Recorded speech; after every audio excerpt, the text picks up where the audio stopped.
मित्रांनो नमस्कार, मी प्रकाश पोरे. पुन्हा दुसऱ्यांदा मला तुमच्यासमोर यायचं काम पडतं आहे. त्याचं कारण असं आहे की ह्याच्या अगोदर आपण एक व्हिडिओ पोस्ट केला होता की असे आपल्याला कर्जमुक्तीचे फॉर्म भरायचे आहेत. त्या संदर्भामध्ये मी काही लोकांची नावं आपल्याला तिथं दिली होती. त्या लोकांनी जो काही मला रिपोर्ट केलेला आहे त्यामुळे मला तुमच्याशी पुन्हा संवाद साधायची गरज पडते आहे. मलासुद्धा बऱ्याच लोकांचे फोन आले. लोकांचं म्हणणं आहे की ते कर्जमुक्तीचे फॉर्म आम्हाला पाठवा. एक लक्षात घ्या, हा विषय आता एवढा सोपा राहिलेला नाही आहे की तुमच्या आम्हाला फॉर्म पाठवून दिले, तुम्ही ते भरून पाठवले आणि तो विषय संपून गेलेला. एक लक्षात घ्या की 2008 साली मी आपल्याला 72,000 कोटी रुपयाची कर्जमाफी मिळवून दिली होती. ती कर्जमाफी ही बिना अर्ज बिना सहीची मिळवून दिली होती. पण त्यावेळेला मनमोहन सिंग सारखा एक संवेदनशील पंतप्रधान सत्तेवर होता. आता आपले आदरणीय मोदीजी जे आहेत ते सत्तेमध्ये आहेत आणि त्यांची एकंदरीत मनोभूमिका आपल्याला माहिती आहे काय आहे. त्यामुळे मी त्याच्यावर काही बोलत नाही, कारण राजकीय विषय मला करायचा नाही आहे. मात्र आपल्याला हे समजून घ्यायची गरज आहे की सध्याच्या घडीचा जो लढा आहे हा कायद्याची लढा लढावा लागणार आहे.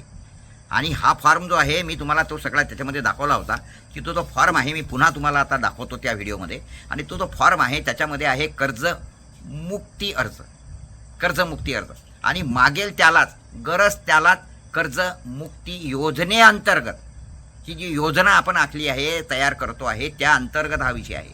आणि त्याच्यानंतर त्याच्या खाली लिहिलं आहे कर्जमुक्ती किंवा आपले बँक कर्ज भरणा वापसी.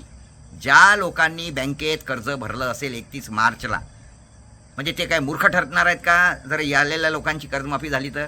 म्हणजे जो प्रामाणिक आहे, ज्यांनी बिचाऱ्यांनी कुठून कुठून पैसे आणून भरले तो मूर्ख, आणि ज्यांनी भरला नाही तो शहाणा, असं चालणार नाही. सरकार ह्याच्या पुढे जर कर्जमाफी किंवा कर्जमुक्ती, आणि माफी मला नको आहे, मला हे कर्जमुक्ती हवी आहे, कारण माफी ही चोरांना मिळते. त्यामुळे ह्या जो पूर्ण ही प्रक्रिया जी आहे ती कर्ज राईट ऑफची आहे, कर्जमुक्तीची आहे.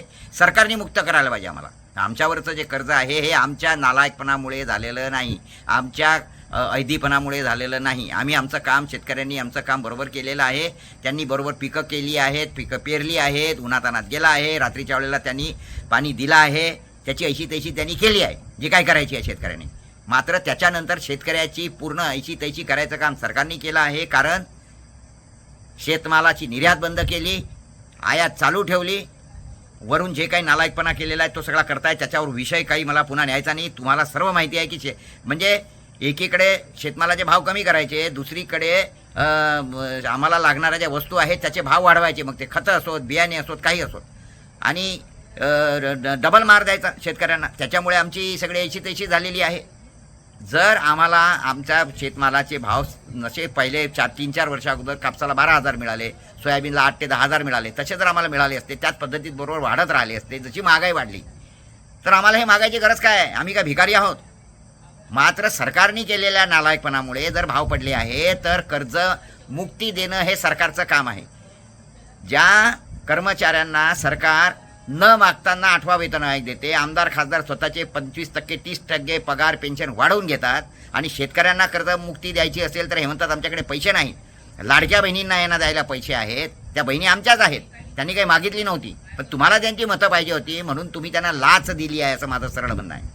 बरं ठीक आहे, तो विषय आपण एकदाचा बाजूला ठेवूया. मात्र आताच्या घडीला हे जे कर्जमुक्तीचं जी योजना मी तयार केलेली आहे याच्यामध्ये हे कर्जमुक्तीचे फॉर्म आपल्याला भरायचे आहेत. 3 प्रतीत भरायचे आहेत, कलेक्टर ऑफिसला नेऊन द्यायचे आहेत, त्याच्यावर सह्या घ्यायच्या आहेत. तुम्ही कुठलाही कागद दिला तर इनवर्ड आउटमध्ये त्याचा नंबर मिळतो, तो मिळवायचा आहे. कलेक्टरच्या माध्यमातून हे अर्ज हजारोनी लाखोनी आपल्याला राज्य सरकारकडे पाठवायचे आहेत. आणि त्याच्याही नंतर ह्यांनी नाही केली कर्जमुक्ती, आपण त्यांना वेळ देणार आहोत. सरकारला आपण वाटलं तर जाऊन भेटायला जाणार आहोत. कलेक्टर हा सरकारचा प्रतिनिधी आहे, आपल्याला काही मुंबईला जायची गरज नाही आहे. आपल्या जिल्ह्यातील कलेक्टरला आपल्याला हे द्यायचं आहे. आणि ते अर्ज दिल्यानंतर त्याच्याकडून पोच घ्यायची आहे आपल्याला. हे त्याच्यानंतर 3रा अर्ज माझ्याकडे राहणार आहे, म्हणजे आपल्या हेड ऑफिसला राहणार आहे इथे. आणि याचं सगळं संगणकीकरण करून ह्याची पूर्ण यादी कुठे दिली, किती वाजता दिली, काय शेतकरी त्याच्याचं कर्ज किती, ही सगळी माहिती जे कर्जात दिल्याप्रमाणे ही आपण राज्य सरकारला पाठवणार आहोत. त्याच्याही नंतर त्यांनी ऐकलं तर ह्याच्यानंतर आपण कोर्टामध्ये जनहित याचिका दाखल करणार आहोत आणि हे सगळं मांडणार आहोत की ह्याच सरकारने आम्हाला म्हटलं होतं सत्तेत यायच्या अगोदर की आम्ही तुम्हाला कर्जमुक्ती देऊ, आम्ही तुमचा 7/12 कोरा करू, आणि आमची ही जी काही एवढी दुर्दशा झालेली आहे ती कशामुळे झालेली आहे तर या सरकारने केलेल्या नालायकपणामुळे. त्यामुळे जनहित याचिका दाखल करू आपण. आणि जनहित याचिका ही कोर्टामध्ये लढावी लागणार आहे. जशा पद्धतीने मी याच्या अगोदर आत्महत्या केलेल्या शेतकऱ्यांच्याकरिता जनहित याचिका टाकली होती, त्याच्यामुळे लाख रुपये मिळतात. 2004 सालीची, आज 20 वर्ष झाल्यानंतर ते लाखच आहेत. तिकडे याच्यामध्ये मरतात महाकुंभामध्ये त्याला सरकार 25 लाख देतं आणि सरकारच्या नालायकपणामुळे शेतकरी जो मरायला टेकला आहे त्याच्यामुळे हताश होऊन तो निराशा होऊन तो आत्महत्या करतो आहे. त्याला मात्र लाख रुपये देताना सरकारला देव आठवतात. 100 लोक मरतात तर त्यातल्या 30-40 लोकांना देतात, बाकीच्यांना देत नाही. जो काही नालायकपणा चालला आहे मित्रांनो, हा सगळा आपल्याला जर थांबवायचा असेल तर तुम्हाला घराबाहेर निघावं लागणार आहे. घरीच झालं पाहिजे असं होणार नाही. सध्याच्या घडीला तुम्हाला हे सगळं समजून घ्यायचं असेल तर तुमच्या गावामधले जे कोणी 1-2 लोक समजदार असतील अशा लोकांना माझ्याकडे पाठवा. 17 तारखेला या सगळ्या संदर्भामध्ये मी एक तातडीची बैठक बोलावली आहे आणि त्या बैठकीला गावातील काही सगळ्याच लोकांनी यायची गरज नाही. काही समजदार लोकांना इथे पाठवा. त्याच्यानंतर तुमच्या गावामध्ये 4-5 गावं 10 गावं मिळून एक नियोजन करा बैठकीचं. तिथं येऊन मी हे सगळं समजून सांगेल. अहो, तुम्ही 7 दिवसाचं भागवत लावता त्यांना पैसे देता, रामायण लावता त्याला पैसे देता. एका दिवसासाठी माझ्या सभेला कुठलाही खर्च करायची गरज नाही. मी माझ्या गाडीनी, माझ्याच पेट्रोलनी, माझ्या डिझेलनी येणार आहे. पण गावामध्ये कमीत कमी 1000-2000 लोक असतील तर मला तुम्ही तिथं बोलवा. नाही तर माझी हात जोडून नम्र विनंती आहे की मला उगा त्रास देऊ नका.